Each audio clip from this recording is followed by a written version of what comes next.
Syederalun, Munawar Liza Zainal, mantan wali kota Sabang, Minggu 13 Februari 2022, mengunjungi destinasi wisata Tapak Tuan Tapa bersama keluarga.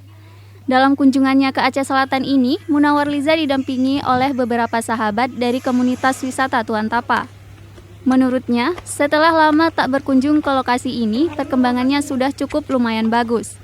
Dengan tersedianya taman ruang terbuka hijau atau RTH di tepi laut dan masjid yang sedang dibangun serta adanya jembatan seakan sedang berada di Putrajaya, Malaysia.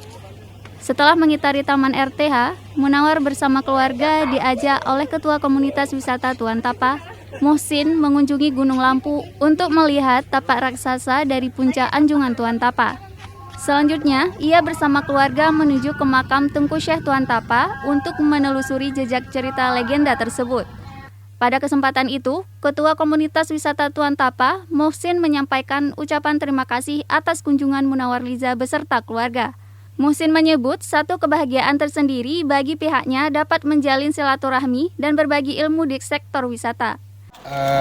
Ini salah satu tujuan wisata spiritual Aceh yang pasti orang Aceh akan sangat senang untuk mengunjunginya, dan saya yakin juga seluruh masyarakat di Indonesia juga akan senang untuk mengunjunginya karena banyak sejarah, kemudian ada nilai-nilai religius yang memang hadir di Aceh Selatan ini. Itu yang pertama. Kemudian yang kedua, infrastrukturnya alhamdulillah sudah bagus, tetapi kalau ingin dibaguskan lagi akan lebih bagus lagi. Kemudian barusan saya dengan keluarga juga naik ke atas, tangga-tangganya juga lumayan bagus, tapi sebagian sudah rusak, itu saja diperbaiki. Kemudian restorannya pun makanannya bagus, kemudian harganya pun terjangkau. Jadi sebagai masyarakat lokal yang mengunjungi tempat ini dari Banda Aceh, saya sekeluarga sangat senang. Insya Allah dalam waktu dekat kami akan kembali lagi untuk mungkin waktu yang lebih lama. Demikian.